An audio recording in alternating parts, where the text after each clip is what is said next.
Today we're going to look at Google Apps and how they are used at Concord Christian School. My name is Amanda Baldwin. I'm the IT director, and we're going to jump right into this. We use Google for our email, and we use Classroom. We have pretty much all of the Google apps. We do pay for the extra apps that are available in the education version. So we're going to start with myaccount.google.com. Once you log in with your CCS account, and you can log in and you will want sync on so that it will keep track of your bookmarks and different things like that. Once you log in, you have this waffle over here that has all your apps. The account is where you control all of your data, and you can also change your passwords under data and privacy and security. So everything that you want to control about your account is in myaccount.google.com. So if you need to change your password, you can go in and do that. Under security, you can turn on two-step verification, change your password, add an authenticator. Up to you how you want to handle that. Right now, two-step verification is not forced, but that could be coming. I know Microsoft does already force two-step verification. We use Google Mail for our school email. So to get to that, it's just mail.google.com on any browser. Laura Zabrowski will be sending you an email signature. And just to show you what we're talking about there, if I reply to this, the email signature that looks like this, she will be sending that to you. It's a picture file that you will add to your Google email, your CCS Google email. To do that, you're going to go in Settings, See All Settings, and then you will scroll down until you find the signature area right here. You'll create New, give it a name, click Create, and then in that name, this is where you will go in and insert your image, and you'll have to upload that picture, like download it from her email and then upload it or drag the file here to add the signature file there. And so that it looks like this, and then you'll want to go all the way to the bottom and click Save Changes. And I will share the slide deck with you, but the instructions are right here on the slide. Some important Google email groups that you will use include all K-12 staff. That includes every single teacher and staff that works for CCS in K through 12. So it doesn't include preschool, it does not include Kids Connect. If you need to send an email to the entire campus, including preschool, Kids Connect, and all of the FBC employees, then it's all _users at concordcs.org. If you just need the teachers, CCS teachers at concordcs.org. And then we also have those broken down into elementary school teachers, middle school teachers, and high school teachers. And then if you need every single user that has an email address with @concordcs.org, you would use Lion Nation, and that would get every single person that has a Concord email account. We do use the Google Calendar. We used to use it for reserving Chromebook carts, but this year every grade level will have their own Chromebook cart in K through 5, and all of 6 through 12 will have one-to-one Chromebooks. So those calendars are gone, but there is a substitute calendar that you need to be aware of, and the science lab still utilizes the shared calendar as well.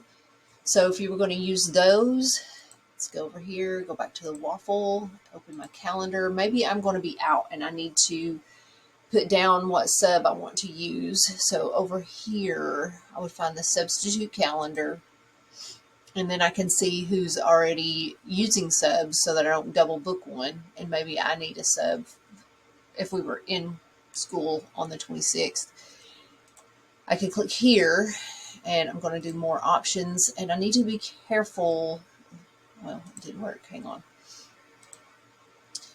Right now it's going on my calendar. I need it to go on the sub calendar. Get this out of the way. Substitute master calendar has to be right there.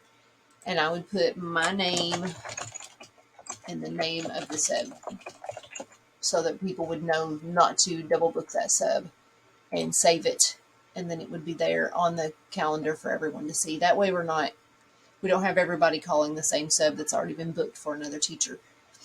So we do use Google Calendar for that. We also use it for the science lab. If you were going to you want to reserve a science lab, you would create an event.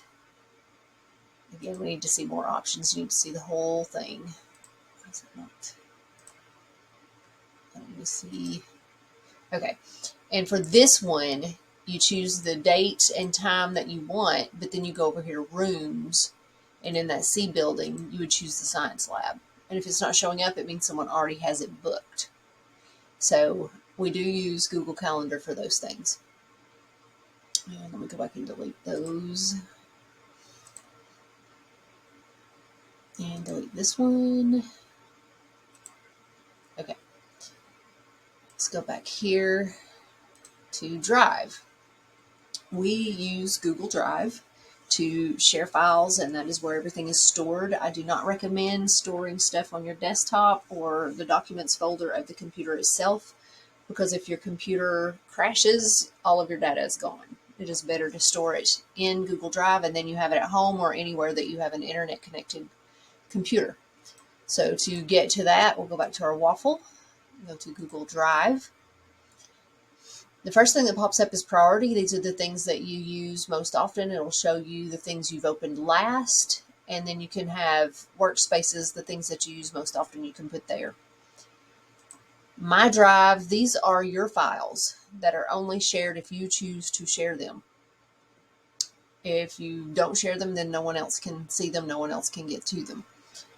However, if you leave CCS, anything that you have shared in your Drive, the link would be broken when you left and your email was deactivated. Shared drives are the best place to put things if you need to share with multiple teachers, things that are used often, things that you do not want to go away if a teacher leaves. You would put in a shared drive. Once things are put in the shared drive, you are no longer the owner.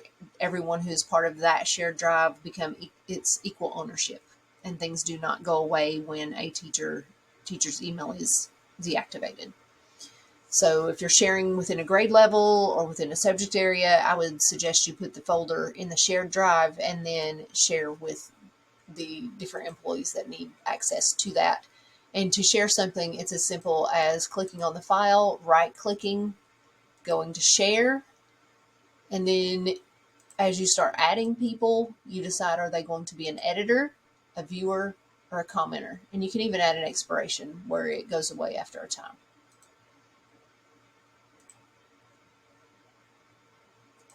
Now let's talk about Classroom.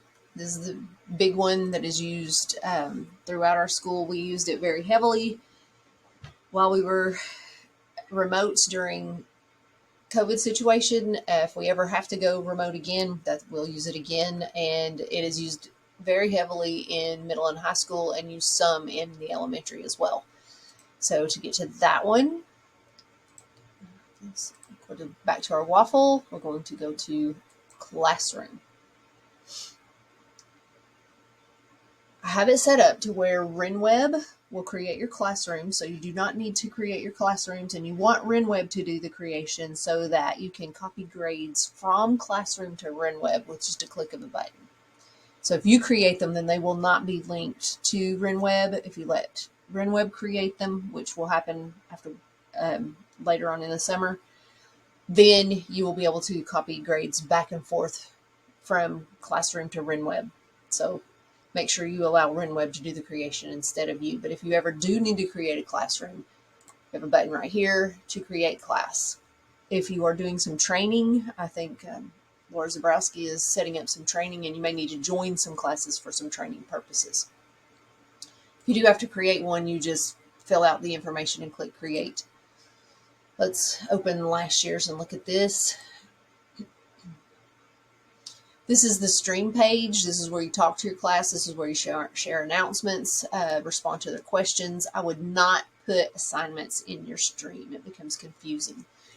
If you ever have to do a Google Meet with a student who is out for an extended period of time, maybe they had surgery or they're out sick for an extended period of time, you can do Google Meets with them so that they don't miss so much. And you always want to do that from this button here, the join Meet, and it will open up Meet and get you right in, and you need to allow your camera and your microphone. See me for a webcam. If you need a webcam, I have plenty of those that I can give out as well. And you'll do your Google Meet from here. Your students will join the same way. They will click on Join Meet from Classroom. If you have a student who RenWeb, for whatever reason, does not put in your class, you can give them the class code for them to join, or you can add them yourself under People. Just click the plus button and start typing their name, and their email will pop up, and you send them an invite, or you can email them the invite link. Most of the time, RenWeb usually gets all the students in there. Occasionally, sometimes for whatever reason, there'll be a student here and there for whatever reason won't sync correctly, and you can manually add those. Classwork is where you'll put all of your grades or all of your assignments and things that you want graded. To create an assignment, you're just going to click that button and you decide, is it a regular assignment? Do you want it done using Kami where they can electronically mark it up? Is it going to be a quiz using Google Forms? Do you just have a question? Do you just want to post material? Do you want to reuse a post from last year? Or the way that I have these big blue words, these are topics. So you can create a topic and then add your assignments under that. Let's look at creating assignments. You give it a title with the instructions for how the assignment is to be completed. Then you can attach any number of things. You can attach stuff from your drive. You can attach a YouTube video. YouTube videos must be approved by the teacher for them to be able to see it. So make sure that you are going in and previewing the video and clicking that you approve the use of the video. It's a button right underneath the video. You can create your own attachment. They now have practice sets where you can set it up like a Google form within Google Classroom, and it will grade the assignment for you. You can upload documents from your computer, and you can link to different web pages that you want them to use. Over here, you decide what classes need this assignment, so you can assign it to multiple classes. You can assign it to every student in the class, or you can just pick particular students if you want to get to some individualized work. You decide how much each one is worth, or whether it will be ungraded. Give it a due date. You can put it under a topic here, and you can also add a rubric for grading. And we also have originality reports. So if this is a essay paper or something, you can check for plagiarism right inside Google Classroom. So this is where you add your assignments. When they turn them in, you'll go to grades, and it will show the different assignments across and who has completed it, and you can grade them right there. When you click in, you can add the grades here. If they have attached something, you can go in and open up what they have. So this is showing that he's turned these in. I didn't have anything attached to them. If they did, you would open that up right there and grade it right on the screen. If you need to get to other classrooms, you have the hamburger menu over here on the side. To move back and forth, you can see the calendar will have due dates. You need to be training your kids to use that calendar to look for due dates. Practice sets is new. It's like almost like using Google Forms within Classroom. So you can create practice sets. So it looks a lot like Google Forms, adding questions, and then you put in what the answers are, and it will grade it for you. Let's see. Here's where you move back and forth among your classes, and here, let's look at class settings for a minute. You can change your profile picture. Notifications. If you want to get an email every single time a student turns something in, then you want to allow notifications. So that's up to you there. That's under your settings. There are also settings within each class. So if we go in one of the classrooms, you have settings over here as well. Here's where you have your invite codes for any of those that RenWeb didn't sync for whatever reason. Down here, your stream, you decide whether or not your students can post and comment on your stream. I would hide classwork in the stream. I would not want classwork to show up there. It gets them confused as to where to look to get their classwork. You want them on the classwork page.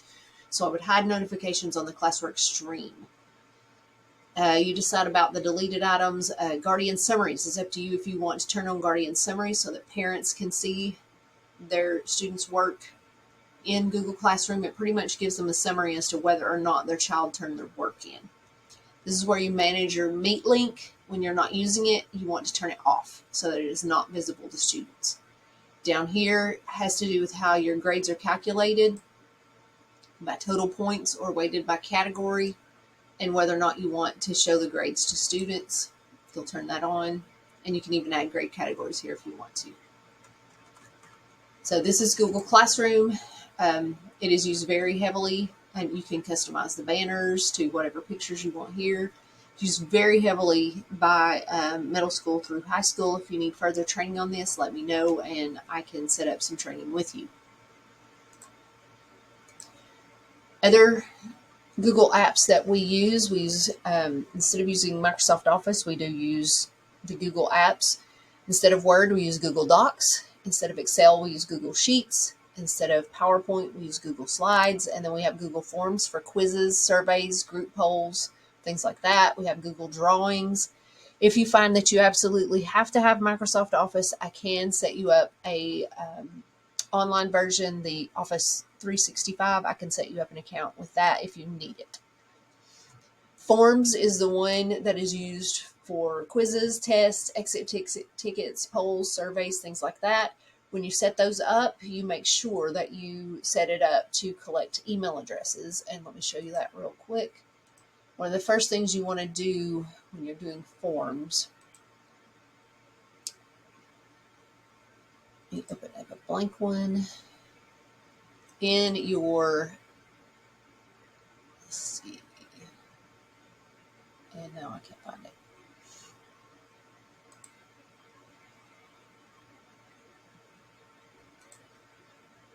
Somewhere you can set up to always collect. Maybe it's right here. Yes. Here in the settings, you need to decide, is it going to be a quiz where you can have it automatically graded? You can, right here, you want it to collect email addresses every time. Verified email addresses. So make sure you always turn on to collect email addresses in Google Forms. These other things you decide based on whether it is a survey, a quiz, a test, whether it should be limited to one response. All of this depends upon what you're using the quiz for. You can also set defaults. I would set the defaults to always collect email addresses. Otherwise, you're not going to know who submitted the form. You won't know who it belongs to. So Google Forms is used by many of our teachers for quizzes and tests. Meet is what was used while we were off campus for COVID. It can also be used to bring in speakers that can't come on campus but could possibly speak to your class via Meet. So you can use it that way as well. If you do need a webcam that gives a little bit better resolution than what a laptop webcam does, let me know. Or if you have a desktop computer, let me know and I will get you a webcam. I have plenty of those if you need them. Printing. Most of our printing is done in black and white only. We have several large printers across campus. The ones that are used most often, the resource room, should be used for any very large print jobs. This is the one that the elementary and anyone in the S building, middle school building, that would be your primary printer. Campus Ops, which is in the D building beside the 2A frames. That one would be for the high school and anyone in the middle school that's in the F building area, Campus Ops. Both of these printers, well, all of our large printers, they hold jobs until you can scan into the printer with your security badge to release the job. So the very first time that you scan your badge, you will need to log in with the same credentials that you use to log into a computer. You only have to do that one time, and that connects your badge to your account. And if you have any problems with printers, Kristen Elliott in the resource room is who you talk to for printing issues. And then campus ops, or I'm sorry, our campus security officer is responsible for anything in dealing with the security cameras, your security badge. If you lose it, you'll need to talk to whatever secretary is over your division, and they will get with campus security to get you a new badge. And they're also in charge of the walkie-talkies. So your admin assistant, school level admin assistant with walkie-talkie problems, security badge problems, security camera problems. All of that falls under that campus security officers. And then we do have a Concord Christian School app that you'll want to get. You'll find it either in the Google Play Store or your Apple Store, depending upon if you have an Android or an iPhone. And it's called the Concord Christian School app. And you'll want to sign in as a faculty member, as a teacher. And you'll log in using your Google account. You'll want to use the long version, the @concordchristianschool.org email to set up a user within the school app. That's all I have for this training. Please contact me if you have any questions.